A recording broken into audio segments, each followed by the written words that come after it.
Shalom, damai sejahtera untuk kita semua. Jumpa lagi di channel Pelita Kasihku, channel yang berisi renungan dan berbagi kasih lewat program Pancaran Sinar Pelita Kasihku.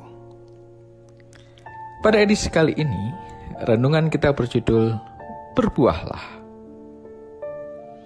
Tapi sebelum memulai renungan kita pada edisi kali ini, mari kita bersama bermohon kepada Allah untuk membukakan pintu hati kita dan pengertian kita agar dapat mengerti dan memahami renungan pada edisi kali ini, serta memohon pertolongan Allah untuk dapat menerapkannya dalam kehidupan kita sehari-hari, sehingga hidup kita akan semakin serupa dengan citra dan teladan Tuhan Yesus Kristus. Mari kita bermohon dalam doa. Ya Allah, Bapa kami yang di surga, kami bersyukur atas kasih dan kemurahan-Mu serta penyertaan-Mu di dalam hidup kami. Kami bersyukur Engkau memperkenankan kami untuk dapat bersama-sama belajar dan berusaha untuk dapat tumbuh dan berkembang dalam citra dan teladan Tuhan Yesus Kristus melalui program Pancaran Sinar Pelita Kasihku edisi kali ini. Tolonglah kami ya Bapa, agar kami dapat mengerti dan memahami akan kehendak-Mu, dan mampukanlah kami untuk dapat menerapkannya dalam kehidupan kami sehari-hari. Berkatilah kami kesemuanya, dan tolonglah kami. Karuniakanlah damai sejahtera-Mu dalam kehidupan kami. Di dalam nama Tuhan Yesus Kristus, kami bermohon, berdoa, dan mengucapkan syukur. Amin. Bapak, Ibu, dan saudara-saudari yang kasih di dalam Tuhan Yesus Kristus, tema atau judul kita pada program Pancaran Sinar Pelita Kasihku kali ini didasarkan pada kitab Yohanes 15 ayat yang ke-16 yang tertulis sebagai berikut. Bukan kamu yang memilih aku, tapi akulah yang memilih kamu. Aku telah menetapkan kamu supaya kamu pergi dan menghasilkan buah, dan buahmu itu tetap. Supaya apa yang kamu minta kepada Bapa dalam namaku, diberikannya lah kepadamu. Bapak, Ibu, saudara-saudari yang kasih, dari ayat yang tertulis di atas, mari kita fokuskan pada kata-kata menghasilkan buah. Atau dengan kata lain bisa diartikan berbuahlah. Bapak, Ibu, dan saudara yang kasih Tuhan, kita semua, anak-anak Allah, umat milik Tuhan, dapat diibaratkan benih atau biji yang telah dipilih oleh Allah dan disebarkan di muka bumi ini. Dan sesuai nas di atas, Allah lah, si empunya kebunlah yang telah memilih kita, benih yang disebarnya. Bukan kita atau si benih itu yang memilih si empunya kebun. Dan Allah memilih kita bukan berdasarkan jasa-jasa kita, kepandaian kita, kecerdasan kita, kehidupan sosial ekonomi kita, atau latar belakang kita masing-masing. Ia memilih kita karena Ia mengasihi kita. Ia menyayangi kita, semua umat manusia tanpa terkecuali. Sekali lagi, kasih-Nya lah yang menyebabkan Ia memilih kita. Kita mendapatkan anugerah dan kemurahan-Nya, sehingga kita terpilih menjadi benih yang disebar di muka bumi ini. Kesadaran akan hal ini hendaknya dapat menumbuhkan rasa syukur dan terima kasih serta penghormatan kita akan Allah yang Maha Kasih. Dalam hal ini, Allah tidak hanya menyebar kita di bumi, tetapi Ia juga menanamkan kehidupan ilahi ke dalam benih itu, ke dalam diri kita. Ia juga merawat kita, Ia juga menjaga kita, dan Ia memberikan apa yang kita butuhkan. Ia berikan firman-firman-Nya, Ia berikan pengampunan dosa, Ia berikan perjamuan kudus, Ia berikan berkat-berkat-Nya kepada kita, agar kita dapat tumbuh dan berkembang dengan baik, sehingga nantinya dapat menghasilkan buah sebagaimana yang diharapkan atau dikehendaki si empunya kebun. Meskipun si empunya kebun itu merawat, menjaga dengan baik, dan memberikan apa yang dibutuhkan untuk dapat tumbuh dan berkembang, serta nantinya dapat menghasilkan buah, tetapi si benih itu juga tidak dilepaskan dari berbagai kesulitan dan situasi yang tidak mudah, agar benih tersebut dapat tumbuh dan berkembang dengan baik. Ia harus tahan terhadap teriknya matahari. Ia harus tahan terhadap hujan, angin, dan badai, dan juga harus berjuang untuk menembus kerasnya tanah berbatu untuk mendapatkan air dan nutrisi yang dibutuhkan. Dalam hal ini, si empunya kebun bukannya tidak tahu apa yang dialami oleh si benih untuk tumbuh dan berkembang menjadi pohon yang baik. Ia tahu, tetapi ia membiarkan benih itu untuk berproses dan menghadapi tantangan itu semua, agar benih ini tumbuh menjadi pohon yang tegar.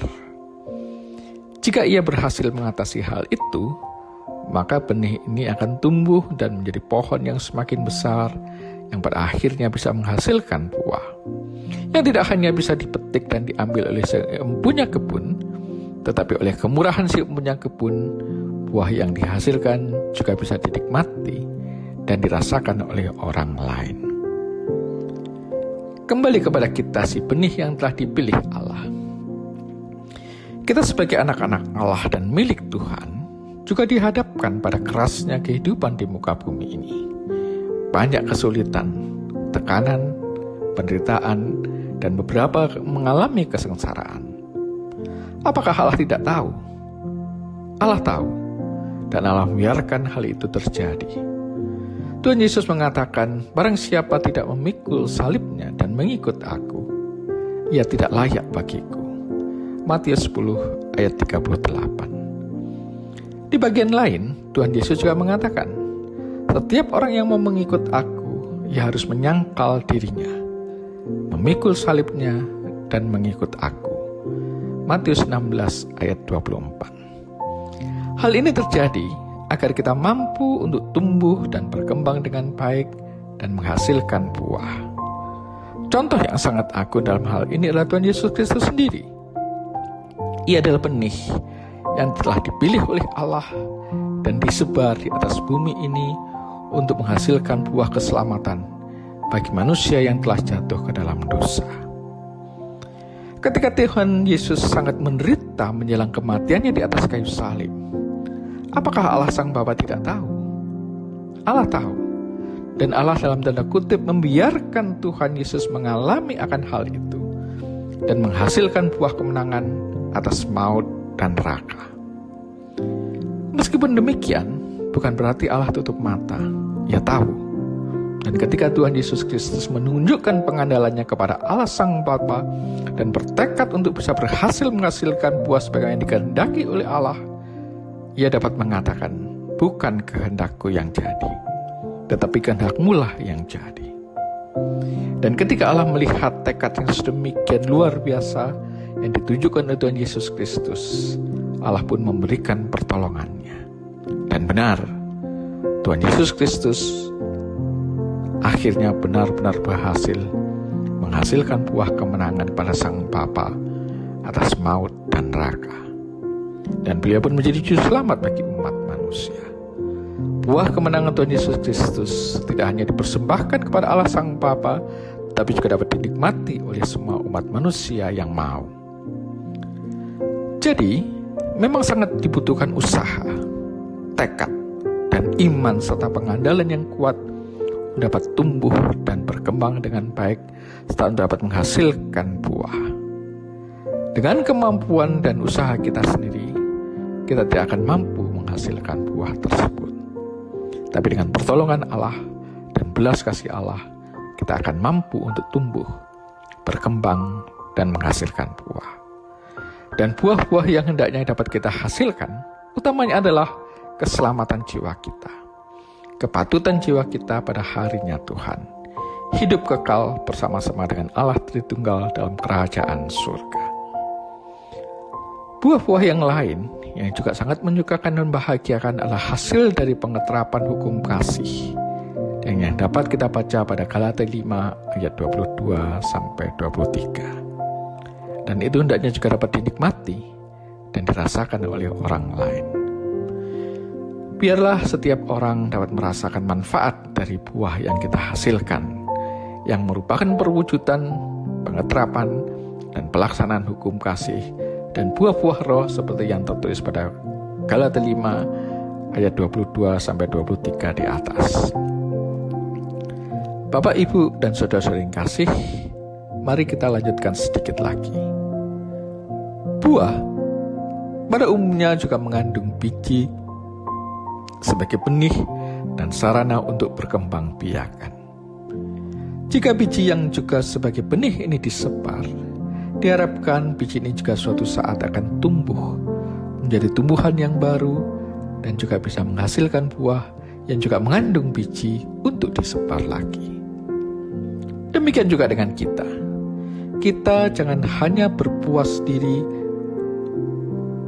hanya dengan bisa berbuah, tapi mari kita juga dapat menghasilkan biji-biji yang baik yang dapat kita sebar ke dalam hati setiap umat manusia. Dan biarlah Allah juga berkenan untuk berbelas kasihan, sehingga biji benih yang kita sebar dapat tumbuh dan berkembang di dalam hati mereka. Perwataan Injil, teladan Kristus,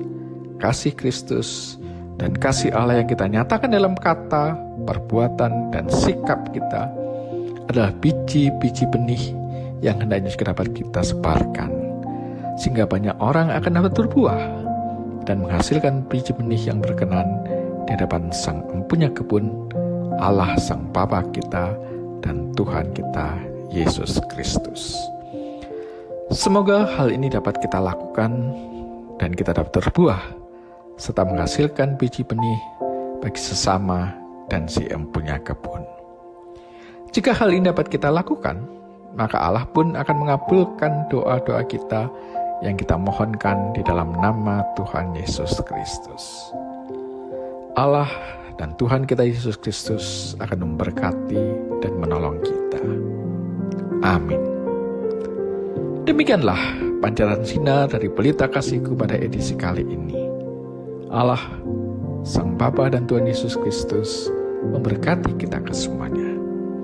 Sampai jumpa pada pancaran sinar Pelita Kasihku pada edisi berikutnya. Shalom.